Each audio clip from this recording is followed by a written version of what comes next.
Frumoși mei săgetători, ce faceți, dragilor? Bine ați venit! Astăzi facem etalarea pentru luna martie. Etalare generală, țineți cont de acest aspect. Vom încerca să facem un tablou general al acestei luni și, bineînțeles, să alegeți dacă există sau nu mesaje pentru voi. Nu are cum să rezoneze cu toată lumea această etalare. Facem crucea celtică. Vom scoate și o carte pentru provocare, una pentru surpriză și concluzia lunii, să vedem care este ea. Energia voastră în această lună, o energie de pământ, o energie terenală, o energie realistă, o energie, hai să spunem așa, împământată, cu picioarele pe pământ, hai să o numim sigură sau care se simte sigură pe ceea ce deține.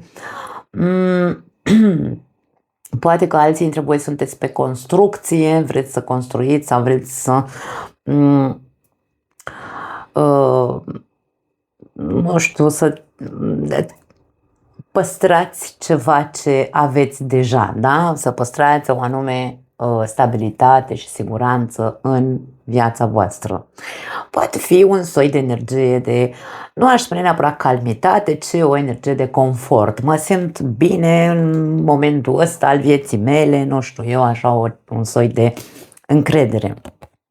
Situația, 5 de cupe, avem aici hai să o numim luna martie, poate veni cu anumite dezamăgiri pentru unii dintre săgetători. Hai să vedem la ce se referă, da?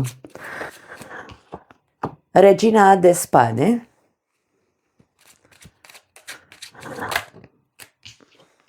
Și 6 de monede. Eu aș spune că este vorba despre o dezamăgire nu emoțională, atenție, ci este o dezamăgire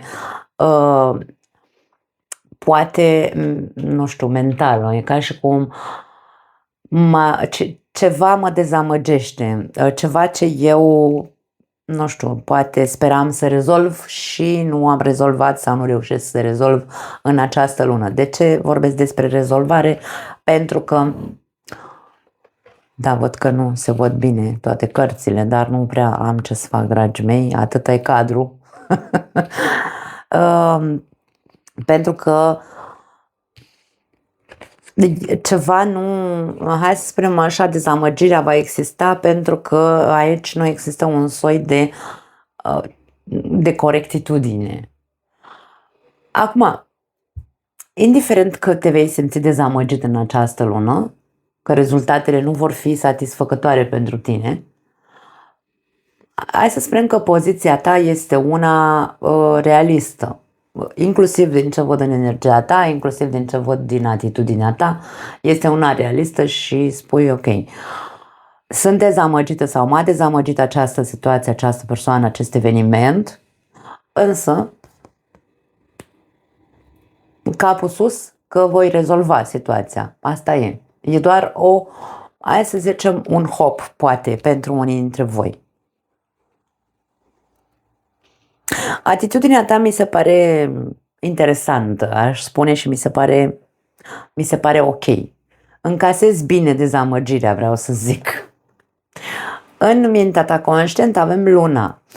Ok, poate această situație îți trezește anumite preocupări sau te face să te îngrijorezi într-un fel sau altul.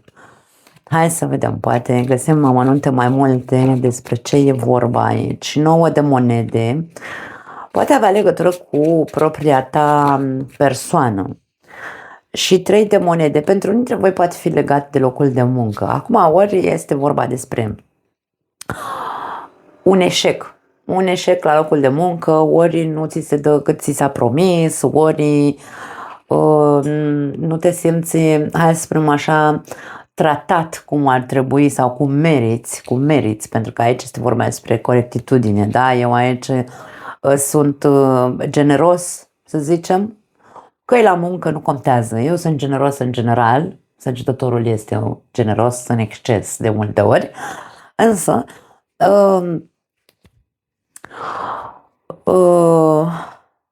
îmi provoacă, bineînțeles că îmi provoacă o stare de neliniște, pentru că eu știu că merit, hai să spunem așa, Nu că merit mai mult, dar merit să fiu tratat ca și cum aș fi parte, da, din acel proiect, din acea instituție, din acel grup de persoane, ca și cum sunt, nu știu dacă dat la o parte sau mă simt eu dat la o parte, da.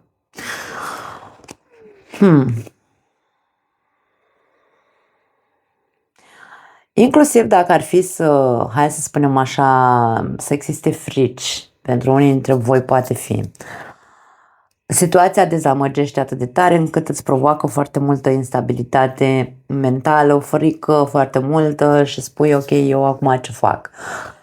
Eu aș spune să atitudinea ta, cum văd că este foarte bună, că încasezi această dezamăgire destul de bine, aș spune că este ok să începi să cauți ceva sau să cauți un alt grup de persoane care să-ți confirme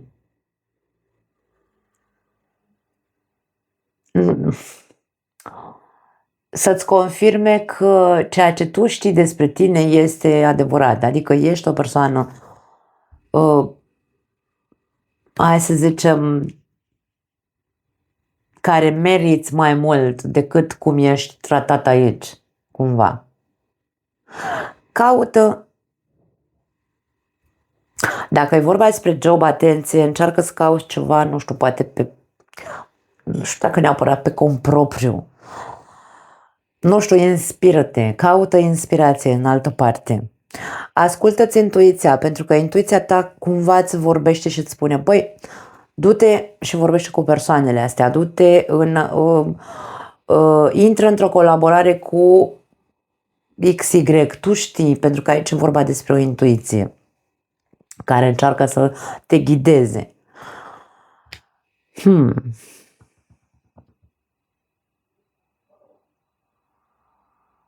Indiferent că ai dezamăgirea, ascultă-ți intuiția, pentru că vei găsi răspunsurile.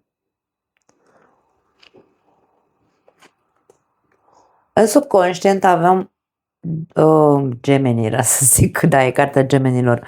Avem îndrăgostiții. Eu aș spune că tu știi că trebuie să faci o alegere. Eu aș spune că tu știi că e momentul oportun să alegi acum sau să te hotărăști ce vrei pe mai departe. Avem un 9 de cupe. Ce dorințe ai tu? Pentru că aici vorbim de minte inconștientă, da? Ce dorințe ai tu în legătură cu, nu știu, viața ta, că e vorba despre job, că e vorba despre relații, nu contează, dezamăgirea poate fi din punct de vedere emoțional în ceea ce privește relația sau un posibil partener. Fii foarte realist aici, picioarele pe pământ și mintea limpede și corectă este, hai să spunem așa, sunt soluția, da? Și intuiția, bineînțeles. Când tu știi foarte bine cine ești, cât ești de valoros, indiferent că vorbim la job sau acasă sau în relații, când îți cunoști foarte bine valoarea și ești în contact profund cu intuiția ta și cauți cu adevărat colaborări serioase, indiferent, insist, că vorbim pe job sau pe sentimental, ia sau intră în contact cu dorințele tale cele mai profunde care se află acolo în subconștientul tău, da? Aici intuiția te ghidează, te va ghida. Chiar dacă ești într-o răscruce de drumuri în momentul de față și nu știi ce-o fi, cum o fi, sau ce-o fi de mine în următoarea perioadă,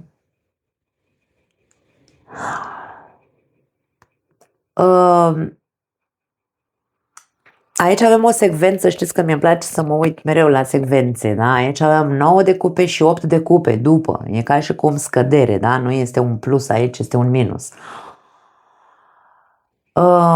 Mă regăsesc într-un Da, din punct de vedere subconștient, mă regăsesc într-un impas, într-o răscruce de drumuri în care eu aveam niște vise aici, niște, nu iluzii, erau speranțe într-un fel sau altul, vise, niște dorințe care au dispărut sau care nu s-au împlinit.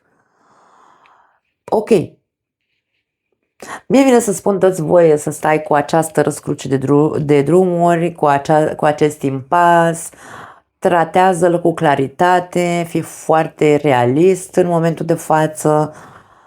Nu este, asta este cumva, dar nici nu sta pe loc. Caută în continuare acele colaborări care să îți arate cât ești de bun în ceea ce, sau cât de mult meriți, că meriți mult mai mult decât ți se oferă acum, aici, în relația asta, în situația asta, în jobul ăsta. Chiar dacă pare că s-au spulberat dorințele tale sau visele tale, mergi mai departe, capul sus aici, regina de spade este mândră, da? Capul sus, că se va rezolva totul, cumva, se spune, dar nu se rezolvă de la sine nimic, ci cu participarea ta. Tu trebuie să participi la a căuta acea nouă colaborare sau o nouă colaborare sau o nouă sau a căuta hai să-l numim nucleu cu alte persoane, da? Dacă e vorba despre partea sentimentală, pot fi prietenii.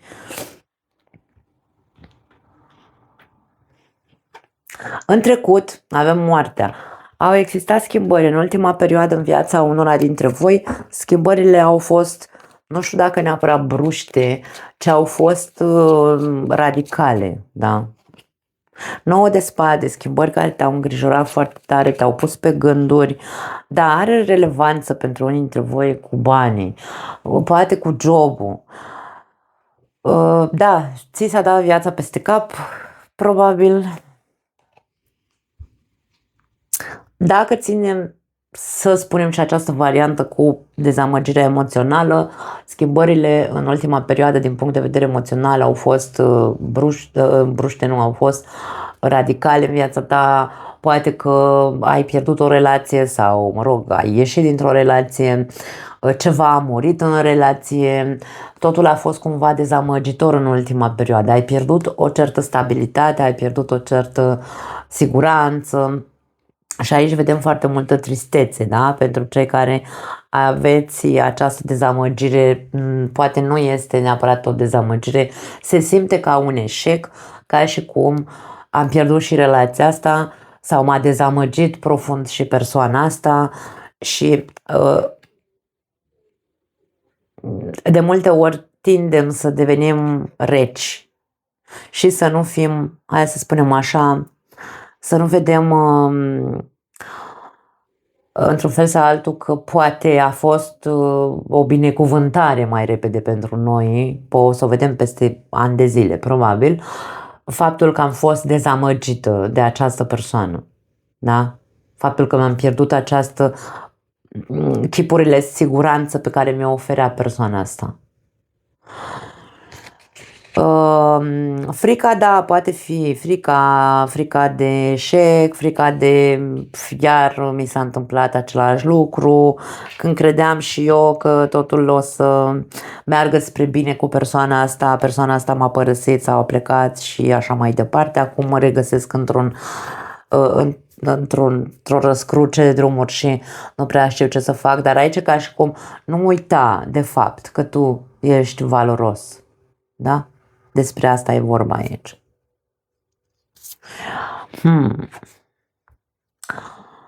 În următoarele luni avem o regină de monede aici. Dacă e vorba despre pierderea unei relații sau această dezamăgire are legătură cu partea emoțională, aici pare că apare o altă persoană pentru tine care vibrează pe aceeași frecvență, da? Dacă e vorba despre un job pe care l-ai pierdut sau ți-ai pierdut această stabilitate, îți pierzi această stabilitate financiară, putem să vorbim despre faptul că o vei recupera. Poate că, da, acum Disperarea, să zicem așa, este prezentă în luna martie, însă nu va dura foarte mult aici. Vedem că în următoarele 3 luni de zile se va remedia din punct de vedere financiar ceva în viața ta. 4 de spade ne arată foarte mult consum mental, stres poate fi. Și 7 de bâte. Și aici, ca și cum ți se spune, încearcă să controlezi sau să pui, nu știu, dacă e corect spus, pune piciorul în prag în ceea ce privește mintea ta, gândurile tale, nu lăsa gândurile să te mențină foarte mult în această mare frică. Insist foarte mult să spui, să-ți asculți intuiția pentru că te va ghida. Da? Tu ești un semn de foc. Focul înseamnă bâtă, bâta înseamnă intuiție, vei găsi drumul. Chiar dacă acum ești în acea răscruce și nu știi, băi, la stânga o fi mai bine, la dreapta o fi mai bine, în față o fi mai bine, în spate o fi mai bine. Nu contează, ascultă-ți intuiția, dă-ți voie, asta este, să privești realitatea așa cum este, însă nu-i da voie acestui consum, nu-i da voie să te consume energetic de tot aceste gânduri și aceste frici. Da? Și această dezamăgire. Pune piciorul în prag minții tale, îmi vine să spun, pentru că lucrurile se vor rezolva în următoarele 3 luni de zile. Cum? Nimic nu se rezolvă fără acțiunea noastră, este foarte clar, de aia aici vorbim despre tu continuă să cauți, ascultându-ți intuiția, nu pot să spun altfel. Dacă e vorba despre, hai să zicem, iubire, aici vorbim despre o persoană care poate apărea în viața ta, dacă ești într-o relație, că aici nu vorbim despre despărțire neapărat, dacă ești într-o relație și în luna martie te dezamăgește acest partener sau poate te râți de ceva vreme, de 3 luni de zile, o problemă între voi, niște schimbări drastice care s-au întâmplat în relația voastră, nu uita, insist, nu uita cine ești, dar acum încearcă să nu te minți că tu ești cel mai tare din parcare, nici asta, pentru că aici e vorba despre colaborare. Aici trebuie să învățăm să colaborăm în relație, indiferent cât de buni ne credem noi sau cât de perfecți sau cât de intacți sau cât de puri, da? Ne credem. Pentru că aici avem o atitudine, trebuie să fie o atitudine corectă față de ceea ce s-a întâmplat între voi doi. Atitudinea corectă ce înseamnă? Doamne, eu văd și cu ce am venit eu și cu ce am primit în relația asta, mă rog, sau cu ce a venit celălalt, da? Acum eu trebuie să judec aici corect, dă-i cezarului ce e al cezarului, asta e combinația perfectă pentru această frază, da? Așa că se poate remedia între voi, poate acum da, poate în tine zace doar gândul, trebuie să aleg ce e cel mai bine, ce ar fi cel mai bine să aleg să plec din relația asta.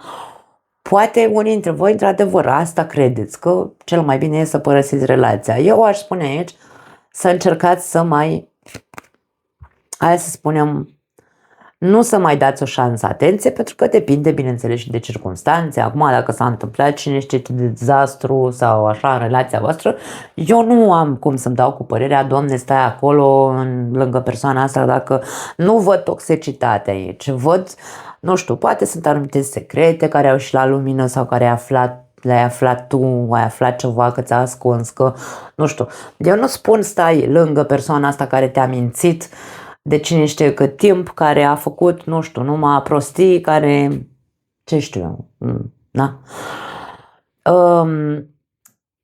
Nu e vorba despre neapărat sunteți așa, dacă vrei suflete pereche sau sunteți tanti pomandi aici. Dar aș spune în următoarele 3 luni de zile, încercați doar să vedeți care sunt, mie vine să spun care sunt frânele, atenție, frâne mentale care nu vă mai lasă să vă apropiați unul de celălalt.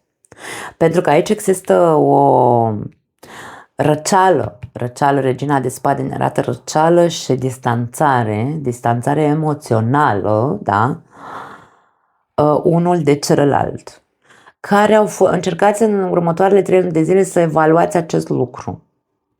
Privește cu adevărat, regina de bâte, auzi, de monede spune, fii realist sau privește realitatea relației tale sau privește cu adevărat realitatea persoanei de lângă tine și în același timp barierele și frânele mentale, pentru că mintea noastră de foarte multe ori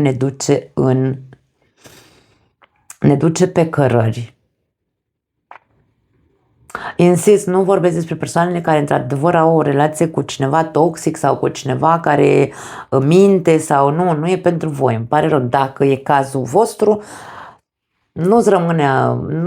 nu-mi rămâne mie de fapt altceva să spun decât dacă ești sătul de câte dezamăgiri ai avut, pune piciorul în prag. Regina de spade este foarte corectă și zice până aici, domne, tu nu participi în relația asta, tu nu faci decât să mă minți, mă duci cu preșul, îmi ascunzi, habar n-am, ai secrete, ai o viață dublă, nu contează. Da, eu zic așa, exemple. Dar aici regina de spade pune piciorul în prag și spune până aici. Ea e cu spatele la acest 5 de cupe, atenție, da? Vorbim despre nu mai accept, domne, să mai sufăr sau să fiu singura care suferă, da? Singura persoană care suferă în această relație. Eu vreau și caut reciprocitate pentru că asta e ceea ce dau. Eu dau și pretind să primesc pentru că eu merit să primesc ceea ce ofer. Da? Merit o persoană care să facă echipă cu mine, nu o persoană care să mă mintă și să mă ducă cu preșul și așa mai departe. Și să aibă o viață ascunsă și să mă îmbărlige toată ziua, bună ziua.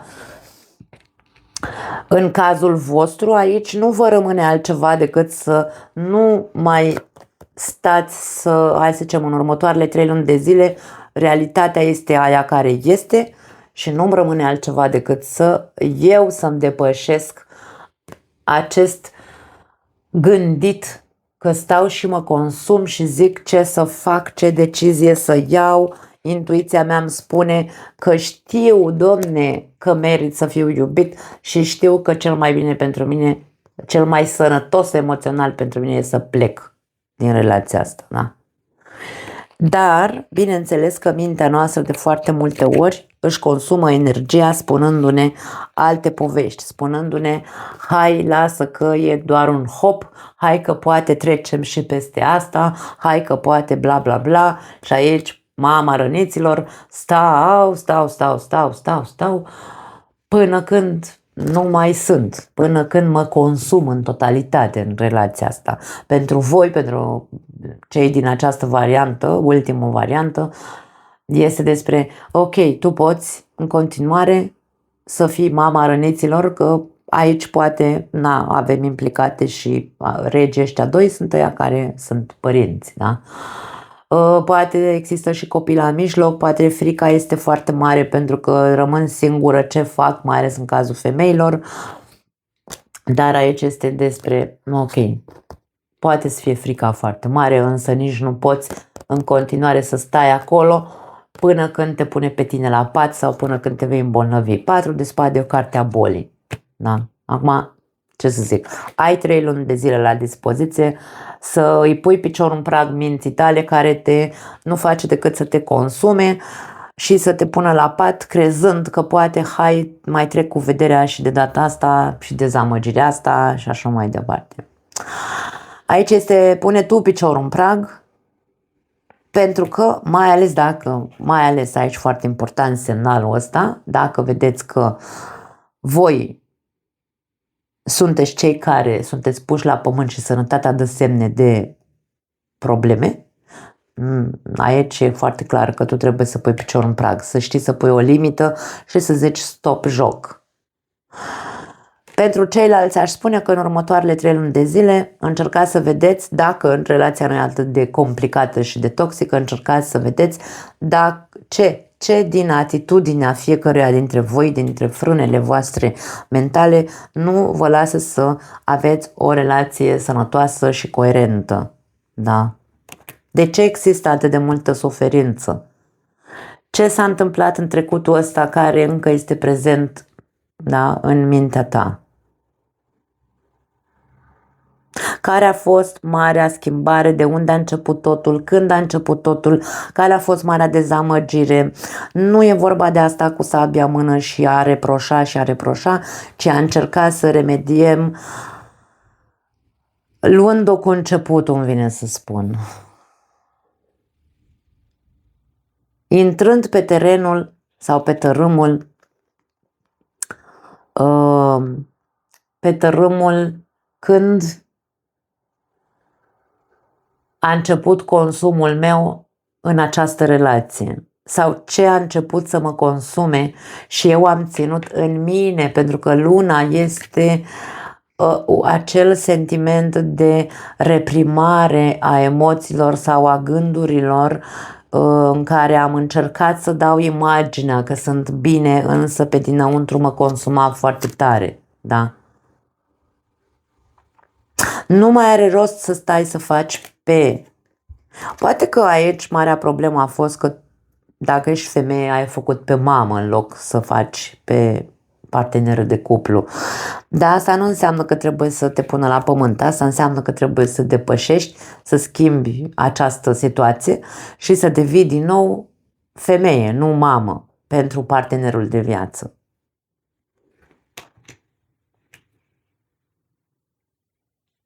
Oricum, ceva nu este corect și eu aș spune că această nouă dezamăgire, nouă sau veche dezamăgire, nu știu, da? A câta dezamăgire este în această relație, atitudinea ta este una, eu aș spune că este una corectă. Și dacă ar fi să fii foarte critică și foarte, cum să spun, să-l scoți la tablă pe celălalt, eu aș spune că merită să faci asta. Merită, pentru că ai reprimat prea multe, ai ținut prea multe în tine, te-ai sufocat cu foarte multe lucruri. Insist și la voi, dacă dă semne de sănătate, corpul dă semne de îmbolnăvire, da? E momentul să puneți piciorul în prag și să spuneți nu, în detrimentul sănătății mele, nu. Nu voi mai accepta să mai tac, nu voi mai accepta să mai bag sub preș măgăriile cu care vii în relația asta.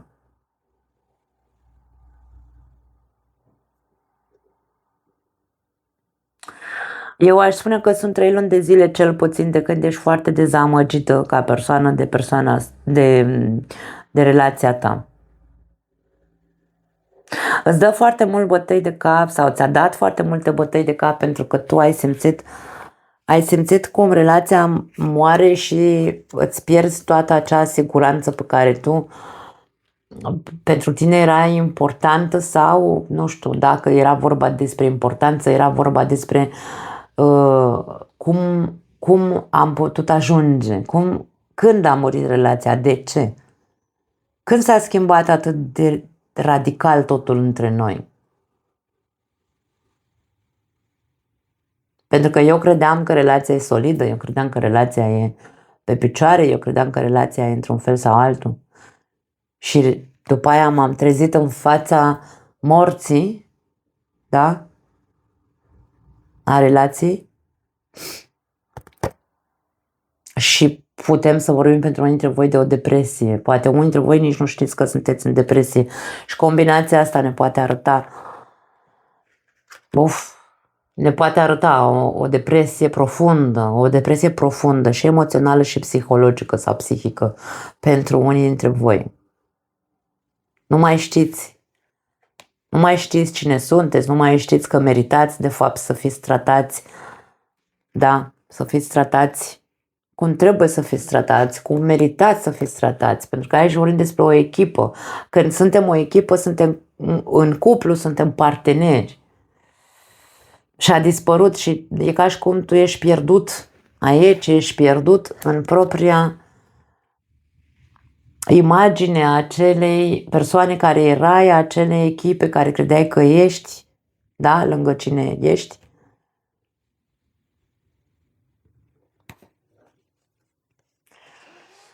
Da, ceva se întâmplă în luna martie pentru unii dintre voi, aș spune. Provocarea, regina de bute, provocarea este să te ridici în picioare. Provocarea este, indiferent despre ce categorie de săgetători vorbim aici, provocarea este ridică-te în picioare, avem o altă regină. Deci aici vor să se arate numai regine. Reginele vor să spună tu meriți. Această regină spune tu meriți. Tu ești persoana care nu ar trebui să cerșească absolut nimic, pentru că aici avem cerșetori. Ce cerșești tu de la celălalt? Ce cerșești cu gura mare, pentru că aici poate să fie cazul unei persoane care țipă și urlă și zice nu faci decât să mă dezamăgești, nu faci decât prostii, nu te implici, de ce nu-mi dai atenție, de ce nu-mi dai, nu știu, mi s-a ridicat tot părul pe mine, cine e în situația asta? Cine e atât de trist și jalnic aici, pare că se umilește și cerșește? Ești provocat să te ridici în picioare, dragă om, și să spui, eu nu sunt un cerșetor. Lumea întoarce capul după mine pe stradă. Am ajuns să mă umilesc, să cerșesc ce? Atenție? Cine te-a adus în această stare? De ce ai permis, mai bine zis, să fii tratat în halul ăsta? De ce n-ai pus piciorul în prag când trebuia? Nici nu mai contează. Ai 3 luni la dispoziție să te ridici în picioare. Să te transformi din mama răniților sau din mamă în femeie. Sau, mă rog, să te transformi din părinte în om demn, cu capul sus, care știe cât e de valoros și știe că nu înseamnă o pierdere ceea ce se întâmplă și nu are de ce să se umilească. Nimeni nu ar trebui să se umilească în această viață sau să cerșească. Când suntem în condiția sau ne așezăm pe poziția de cerșetor, nu mai suntem interesanți. Și aici avem o persoană, o energie extrem de, nu interesantă, extrem de atractivă. Este acea energie care, ea chiar dacă are câteva kilograme în plus, dacă își pune ceva pe ea și iese, da, și iese în lume și zâmbește și are un farmec aparte, această persoană, această energie. Toată lumea vrea să fie în preajma ei. Aici avem atracție magnetică. Tu ai fost această persoană. Cine te-a adus în această stare deplorabilă, emoțională și psihică? Ridică-te în picioare.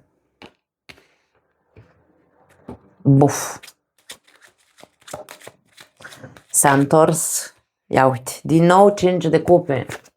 Și forța. Ești provocat să te așezi pe tronul tău. Da? Regină avem aici. Așează-te din nou pe tronul tău, îngrijește-te de tine, îmbracă-te frumos, ieși afară din casă ca să te, hai să zicem,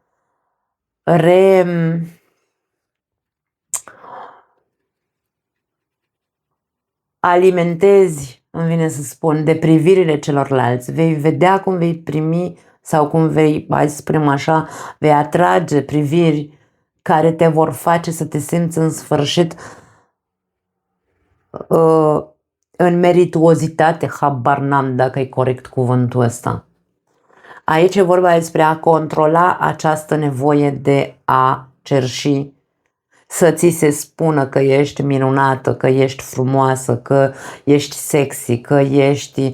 Tu pur și simplu controlează-ți acest impuls, această necesitate, nevoie emoțională, da, după care tânjești, că aici e o tânjire, să ți se spună, să fii alimentată din nou.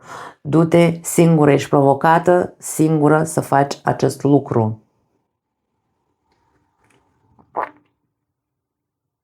Despletește-te, îmi vine să spun, despletește-ți părul, Machează-te dacă ești femeie, mai ales femeile.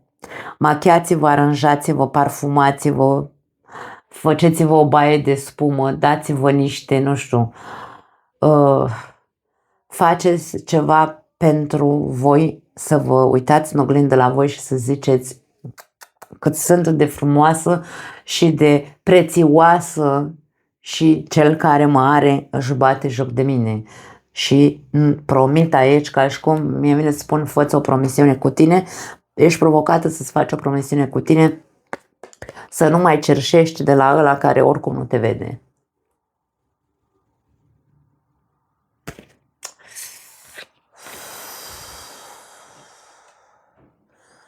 Surpriza, 7 de spade, wow, surpriza e interesantă, vreau să văd cu ce vine.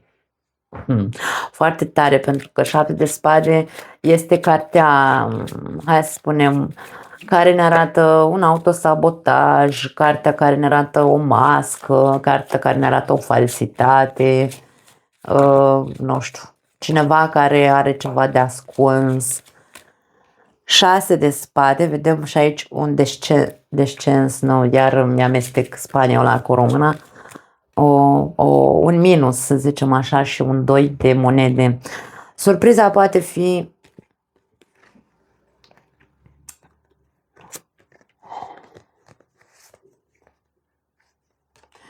acum, eu nu știu dacă e vorba despre faptul că, bineînțeles, dacă se produce acest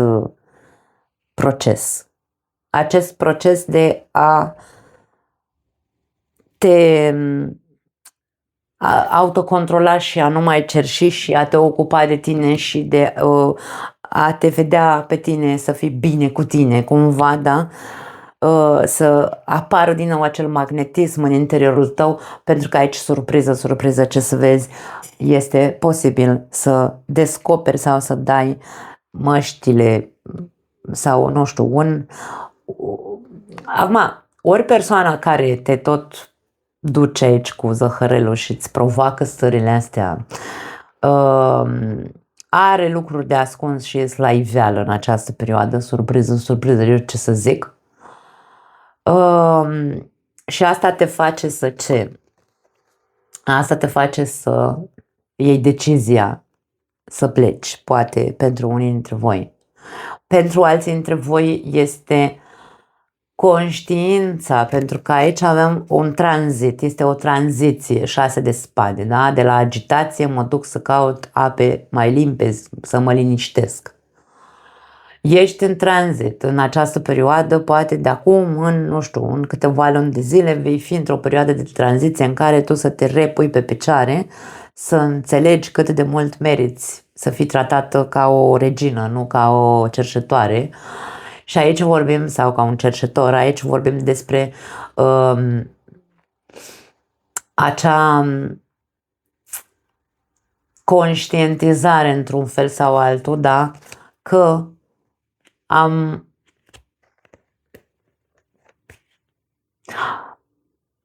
m-am ținut măști pe față mult timp, da, mult timp, aici cel puțin 6 luni de zile pentru unii dintre voi. Și acum decid să nu mai păstrez nicio aparență, nicio mască, niciun nimic. Pur și simplu, mulți dintre voi veți decide, mă iau și plec din locul ăsta. Că e vorba despre job, că nu contează, da? Mă iau și plec, Doamne, pentru că văd că sunt tratat în continuare cu învăluire sau prin învăluire. Concluzia, forța, dragii mei. Deci aici vorbim despre, unii dintre voi vă veți pune pe picioare extraordinar de, nu aș spune de repede, că până la urmă totul pare că se întâmplă repede, dar aici vorbim de anumită perioadă de timp, da? Uite ce a sărit, 4 de monede și împărăteasa, wow! Wow, da, jos pălăria, mă bucur pentru voi. Concluzia, dragii mei, este că noi aici putem să ajungem, că aici dacă cine are de auzit aceste mesaje și se pune pe ea pe primul loc, da, persoana asta, din povestea asta. Când te pui pe tine pe primul loc și știi foarte bine cât meriți și ce meriți și ce fel de tratament meriți, nu meriți un tratament de picăturică, da, să ți se dea cu țărâita ceva, meriți reciprocitate pentru că tu ai dat în aceeași măsură. Și decizi aici să te riști și să pleci, pentru că acum ești într-o răscruce de drumuri în această lună, dar după aia decizi să te duci, să pleci din locul ăsta unde nu ești tratat corect. Aici vedem recuperarea forțelor și a puterii personale inedite, puterii personale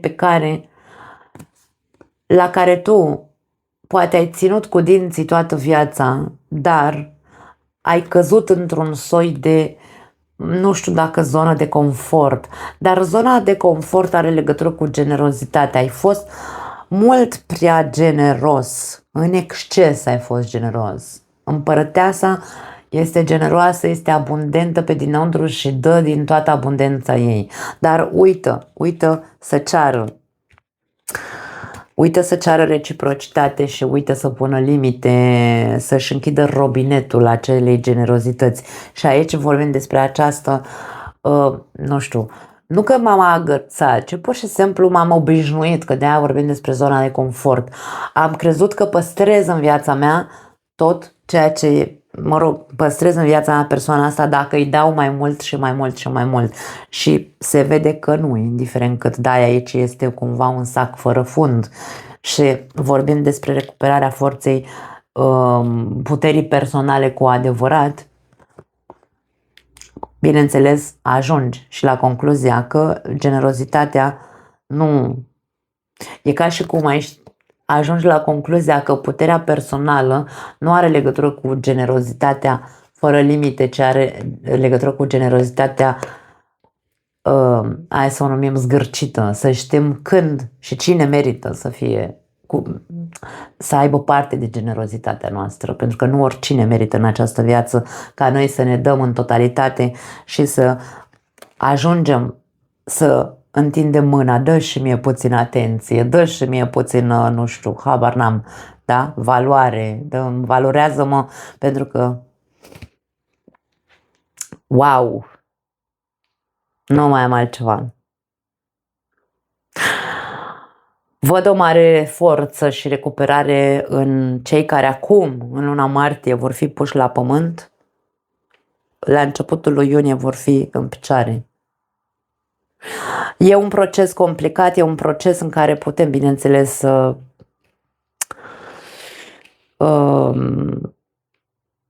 ne îmbolnăvim, să cădem în această depresie, da, e un proces normal, psihologic vorbind, dar veți ieși, dragi mei, veți ieși dacă vă zbateți, bineînțeles, și dacă, bineînțeles, insist aici, vă autocontrolați și vă opriți din cerșit și începeți să vă așezați pe voi în față, da? Nu mai am altceva, dragii mei. Wow, foarte tare talarea voastră, vă pup, dragi. Ciao.